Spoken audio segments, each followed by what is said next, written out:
Welcome back to the channel, everyone. Today, I'm bringing you one of the wildest fictional stories ever imagined.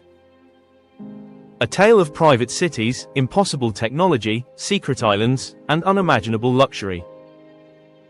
This is the fictional story of what happens when Donald Trump gets an exclusive look inside Vladimir Putin's hidden trillionaire lifestyle.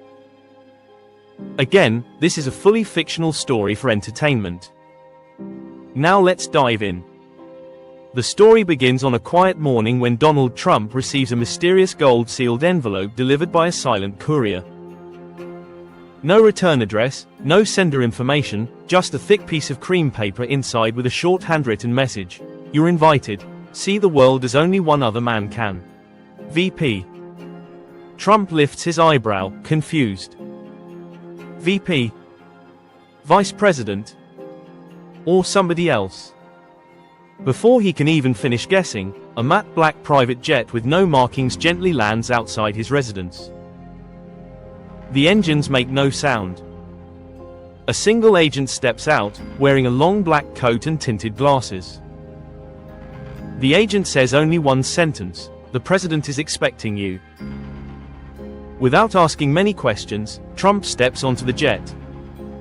The moment the doors close, the aircraft lifts off with a strange smoothness, almost floating upward instead of roaring like a normal plane.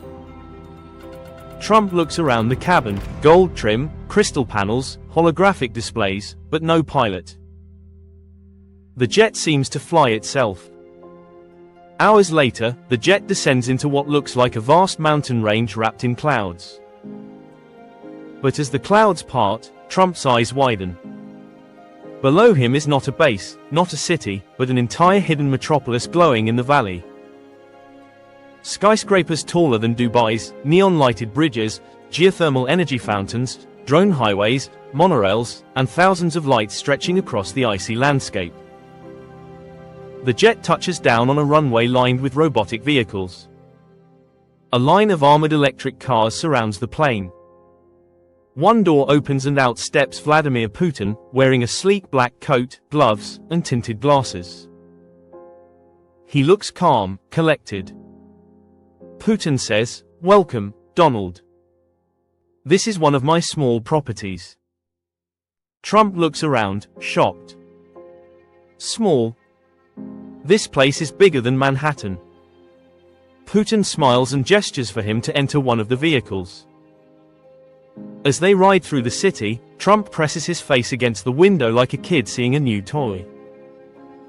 Towering buildings made of glass and steel, drones delivering supplies, robotic workers maintaining streets, and enormous waterfalls flowing from mountain cliffs.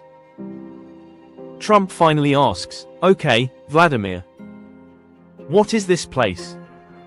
And how much does something like this even cost?" "Billions." Putin tilts his head slightly. "Billions? Donald, that is beginner money." He waves his hand toward the cityscape. "This city alone is worth over $300 billion. And it is not my largest." Trump's jaw slowly drops. Wait, you're telling me you're a trillionaire?" Putin shrugs casually. "Officially, no. Unofficially." He opens a gigantic door and reveals a full ballroom made of crystal clear ice. Frozen sculptures glow with laser lights. Holographic figures dance in the air. An entire orchestra floats on magnetic platforms, playing classical music. Trump whispers, "I need one of these." Putin then takes him to a hidden marina carved into the mountainside. Sitting there is a submarine the size of a cruise liner, gleaming silver and black. Trump stares. "You've got a mega submarine?" Putin nods. "One of 7, but the real surprise comes when Trump looks upward. In the sky, dozens of triangular aircraft hover silently, with no visible engines or wings. Trump asks, "What are those?" Putin answers, "Let's call them advanced jets, developed privately." He says no more. They board one of the silent aircraft, and within minutes they are flying over ice sheets toward the Arctic Circle. As they descend, Trump expects to see glaciers and snow. But instead, he sees an entire tropical island, manicured beaches, glowing lagoons, palm trees, luxury homes, and warm sunlight. Trump shouts, "You turned the Arctic into Miami." Putin replies calmly, "I like warm weather. I made it warm." Robotic servants glide past them carrying trays of exotic fruits. A private lagoon leads into an underwater tunnel. A floating dining hall sits above the water, glowing with soft blue light. After walking along the beach, Putin leads Trump into his personal art villa.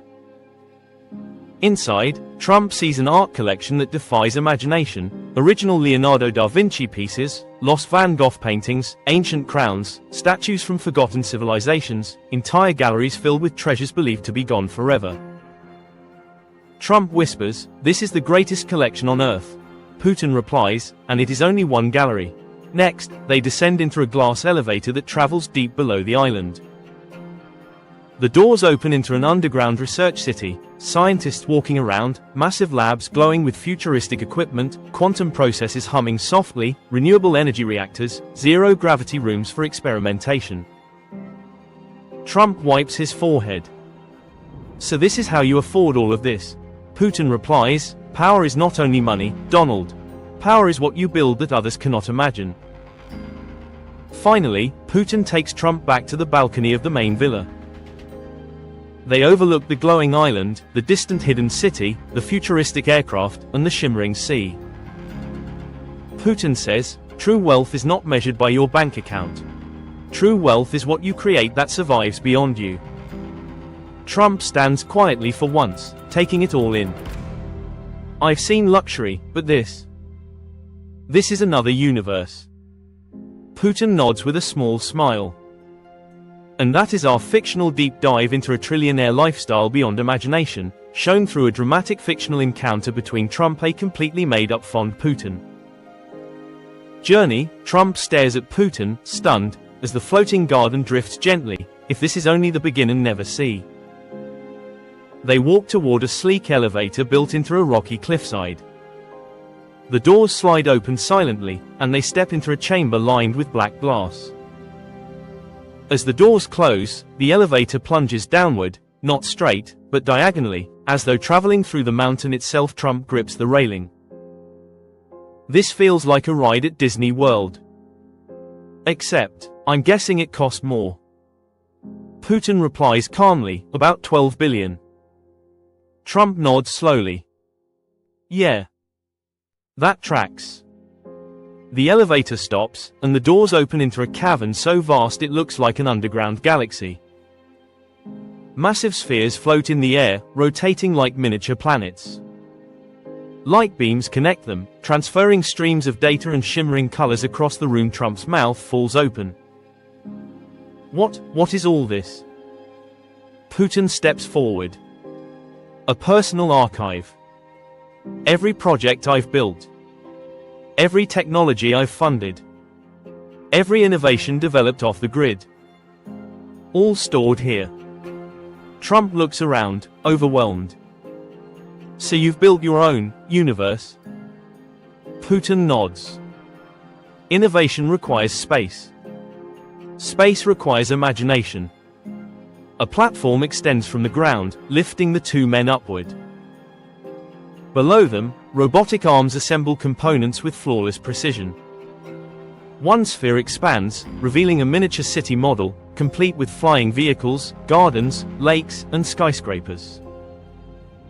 Trump asks, "Another secret city?"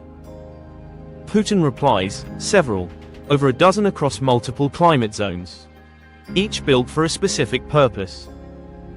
The platform stops in front of a colossal glass wall. On the other side, Trump sees enormous machines drilling deep into the earth, extracting rare minerals. Rivers of molten metal flow through channels like glowing lava. Trump steps back. "You're mining the earth from the inside?" Putin answers, "For materials unavailable on the open market. Innovation cannot wait for permission." As they walk through the chamber, Trump points at a series of pods glowing with blue energy. "And what are those?" "Sleeping chambers." Putin actually smiles. Transport pods. Capable of crossing this entire complex in under 20 seconds. Trump nods approvingly. Okay, I want to. Putin shakes his head. Not for sale. They continue walking until they reach a giant circular door. Putin places his hand on a panel. The door retracts, revealing a tunnel lined with pulsating white lights. A magnetic vehicle arrives soundlessly and stops at their feet. Putin seats himself with military precision. Trump hesitates. Is this safe? I mean, it looks like a rocket. Putin replies, more stable than any car you've ever ridden in. Unless you prefer walking. Trump quickly gets in. The vehicle shoots forward, accelerating so fast his hair flies back even though there's no wind. Within seconds, the tunnel walls blur into streaks of light. Trump shouts, "This is insane." Putin answers, unfazed, "Efficiency." The vehicle slows as they approach another colossal chamber. The doors slide open, revealing what appears to be an underground airport, but not with normal jets. Instead, sleek silver aircraft hover motionless in mid-air, held up by invisible fields. Trump nearly falls out of the vehicle. Are those spaceships? Putin tilts his head. They are aircraft capable of reaching the upper atmosphere. Not quite space. Yet Trump laughs nervously. Yet. Right. Of course. One of the craft lowers to the ground, its surface reflecting the chamber like liquid metal. In seconds, they ascend above the clouds. The hidden island shrinks below them, glowing like a jewel embedded in the ice. Trump stares out the window. I can't believe this. I just can't. Putin stands with his hands behind his back, looking out at the stars. The world sees wealth in terms of money. But true wealth is influence, knowledge, and independence. When others rely on systems, I build my own. The ship accelerates, soaring across the Arctic at impossible speed. Investments? Putin shakes his head. Expansion? Trump blinks. Expansion, where? You already have islands, cities, ships, submarines, and floating gardens. Putin looks at the hologram of Earth. Here, and beyond. Trump tilts his head. Beyond? Like space? Putin gives a quiet smile. Not today. But soon. Trump runs a hand through his hair. I'm not sure whether to be amazed or terrified. Putin replies, both are acceptable. They leave the observatory and walk down a long hallway lined with windows. Outside, robotic construction units shape ice into massive geometric structures with laser precision. Trump stops. Vlad, are you building another base out here? Putin answers calmly, a research station. Fully independent from every world government. Trump shakes his head in disbelief. You really do live in a different world. Putin turns to face him fully. I don't live in a different world. I build the world I want. For a moment, the wind is the only sound. Trump finally exhales. You know what? I get it now. This is bigger than luxury. Bigger than power. This is legacy. Putin nods. Yes. Trump looks around one last time. Well, you've officially shocked me. And I don't get shocked easily. Putin gives a subtle, satisfied smile. If you enjoyed this wild imaginary journey, make sure to like, subscribe, and comment what fictional luxury story you want next. Thanks for watching, and I'll see you in the next video.